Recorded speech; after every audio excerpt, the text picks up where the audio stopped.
7月1日，习近平在香港回归20周年大会发表讲话，其中一句"苏州过后无挺搭"是对谁说？习近平人在香港，当然是对香港政府及人民说，但奇怪是香港也是搭上中国大陆这条大船，怎会有苏州过后无挺搭？看起来又非如是，可能对美川普说，可能对日本安倍说。如苏州过后无挺搭指的是一带一路，以美日而论，川普及安倍均已表态有一搭大陆这艘船，并且也派人参与在北京举行的一带一路高峰论坛，看起来也非如是，会不会是对印度总理纳伦德拉莫迪说？日前，印度边防人员在中印边界西金段越过边界线进入中方境内，阻挠中国边防部队在洞朗地区的正常活动。习近平以此警告。但两国边界纠纷从不是这一桩，看起来也不像。习近平这次浩浩荡荡举办香港回归20周年大会，固然是港独从中闹事，中国大陆借此表明中共中央的决心，但随办航母战斗舰队及歼20引擎5代机，开放香港人民参观，国武威扬。威慑港独外，应还有另类威慑对象。美国参议院军事委员会日前通过国防授权法草案，列入美军舰定期停靠台湾港口。大陆右派媒体《环球时报》社评则说，如此将对台一般性施压转为极限施压，包括战舰过海峡以东贴近台湾海岸行驶及战机飞越台湾领空。对这种可能升高两岸紧张关系，进入准战争状态，然蔡英文并不改变其强硬态度，对美国军舰停泊台湾港口表示感谢。在出席106年3军6校院联合毕业典礼致辞时强调，要让全世界看到台湾自我防卫的决心及能力，国家防卫需求及国防能力，要适度调整国防预算规模，无意试题油灌火，与两岸和平毫无注意。蔡英文上任以来，对9·2共识避而不谈，两岸不但陷入外交及经济冷战，如此螺旋式地纠缠上去，相互加码的结果，看来军事热战也不远。而热战的下场是美国的武器多了一条销售管道，战场在海峡两岸，伤及的人民则是两岸中国人，满足的只是美国商业利益，这笔账蔡政府算过。看来不言而喻，习近平的苏州过后无挺搭指的应是既无法派人参加，也因不承认9·2共识，深化文化排毒，两岸紧绷被摒除在外的蔡英文。习近平此话已警告台湾不要不承认9·2共识，过了苏州这艘9·2共识船，再也没挺搭了。蔡政府也应谨慎思考中国一句老话，过了这个村就没这个店。和平的船不是一直等在河边。联合报黑白及一篇不忘记不辜负之沉重文章，一语道破电视名嘴的不堪与无奈。该文表示陈力宏曾报密新政论节目真的不能看，透露想转行。他表示因为背后其实都代表住不同的政治力量，他甚至透露自己受不了这种生活模式，所以很想转业，可因找不到出路，只好每期都买彩券。名嘴想要一碗饭糊口真不容易啊。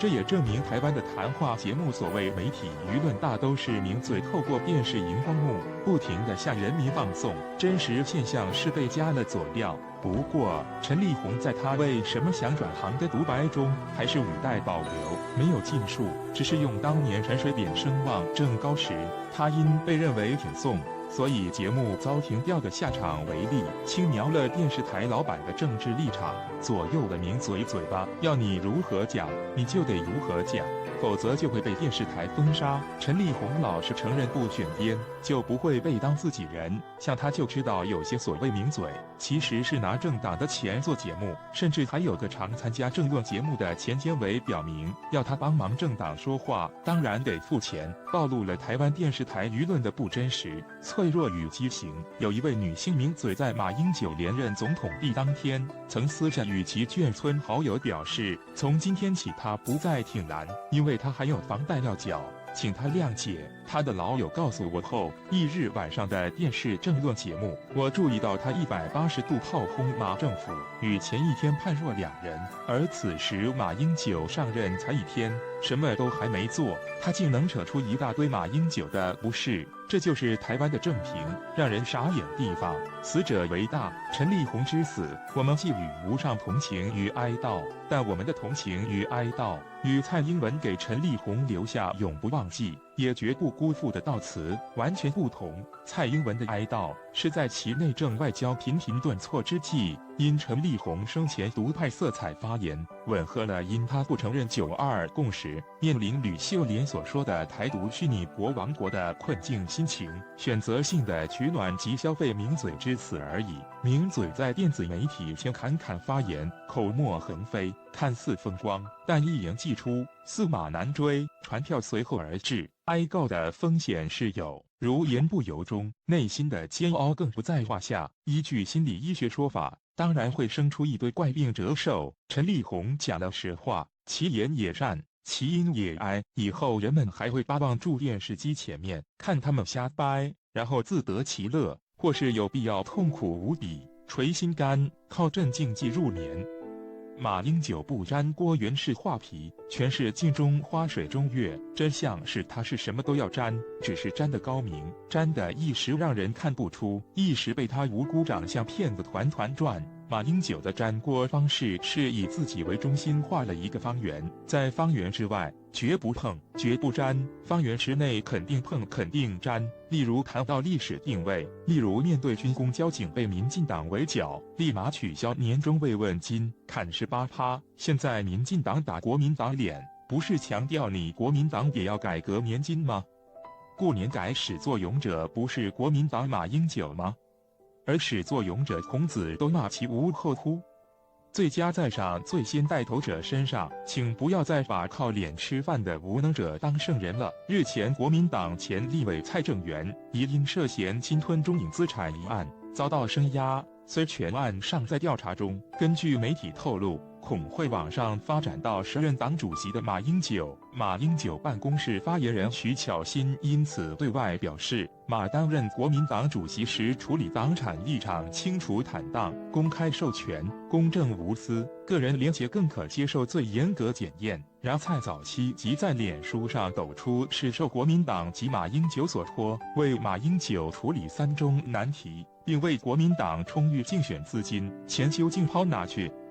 蔡表示，只有党主席知道，蔡正元等于早就公开马英九知情或是受益。这爆料非来自绿营，而是蓝营自家人，无涉政治恩怨，可信度高。此案检调绝不能再捉小放大，不能怕往上发展。而瞻前顾后，马英九一向与人温良恭俭让，在泛蓝群众几乎是圣人，碰不得，骂不得。蔡正元不惧马迷围剿，勇敢地戳破马英九不沾锅选择性的假面具，揭穿马英九对自己不利的撇得一乾二净，对自己有利的则忘记不沾锅的列行。国人还是应给其认同与鼓励。蒲松龄旷世去作《聊斋志异》卷1中的画皮故事，最足以形容马英九的性格与风格。故事大意是山西太原有一王生，在路上碰到一个陶家辣妹，一时神魂颠倒，便将其收留下来。不一日回家，看到家中有一厉鬼用彩笔在一个人皮上绘脸，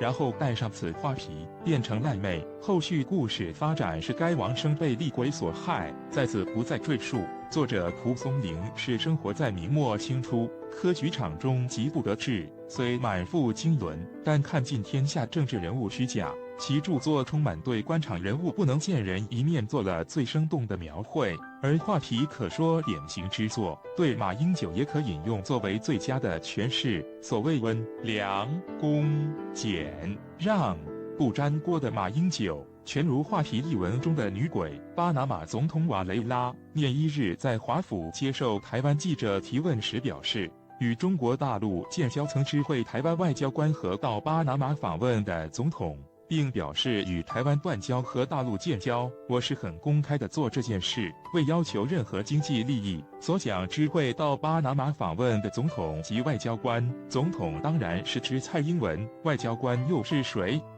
现在有疑虑的是瓦雷拉何时通知蔡英文的？是去年6月访巴国时就透露，还是上个月？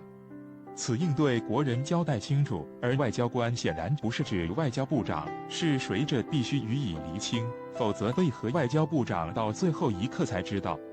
如李大为所言，没有过分加油添醋，显然部长被架空了。谁有这大的本事架空部长？